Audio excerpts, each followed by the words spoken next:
And all the indications are the surge has worked up to a point. It's not a victory, as Senator Lindsey Graham said the other night. Or John McCain said. Or John McCain said. But the conditions are in place. In Anbar province, where you have been, where there had been so much difficulty, the Iraqis now have taken over that province. We have brigades that have Sunnis and Shia serving side by side. Not many. Fighting the terrorists.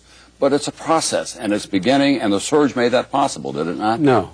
The surge helped make that process. What made it possible in Anbar province is they did what I had suggested 2.5 years ago, gave local control.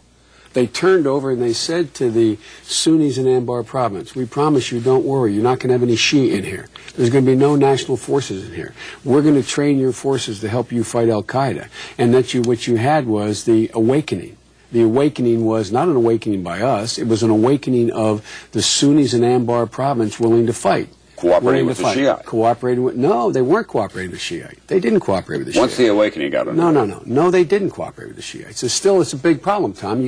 We're paying $300 a month to each of those guys. Now the problem has been, and the promise was made by Maliki that they would be integrated into the overall military. That's a process that is beginning in fits and starts now, but it's far from over. Far from. Well, look, the bottom line here is that the surge is over. Here's the real point.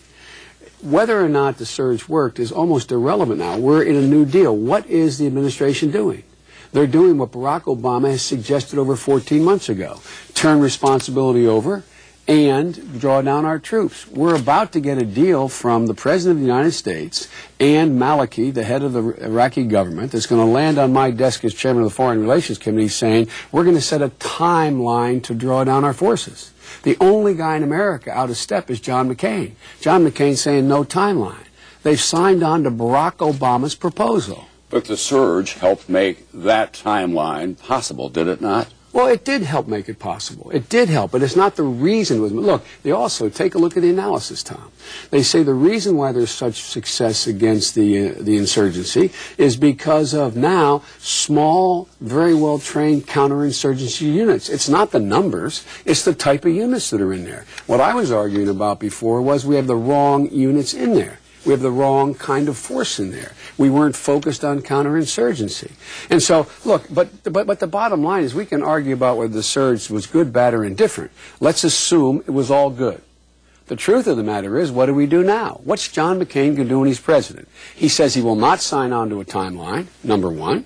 Number two, he has no idea, no suggestion how he's going to deal with the neighbors. He has no idea how he's going to deal with Iraq. He has no idea how he's going to deal with Syria. He has no idea how he's going to deal with Turkey.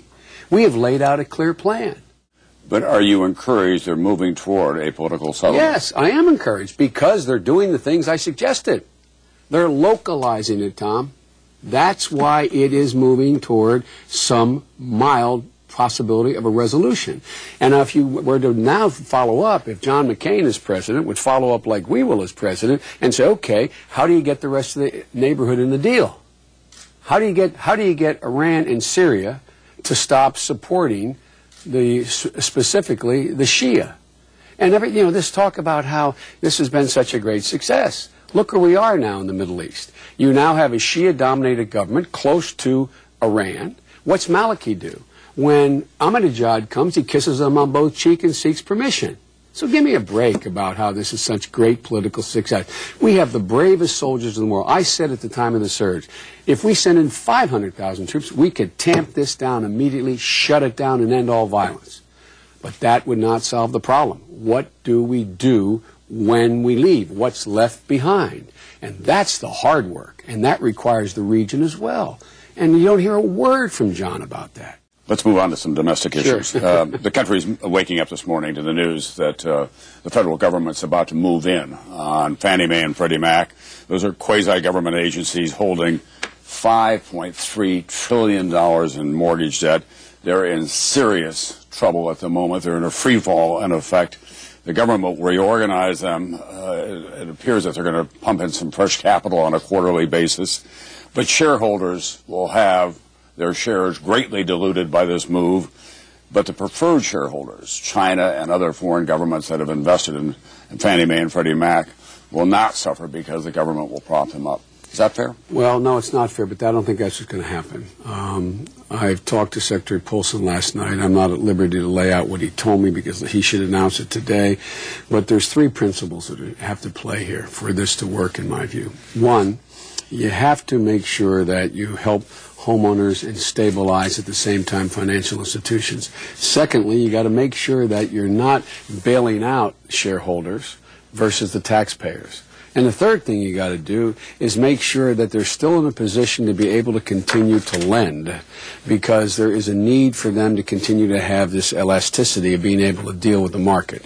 Now, what I've heard the outline of, I want to wait till I see all the detail.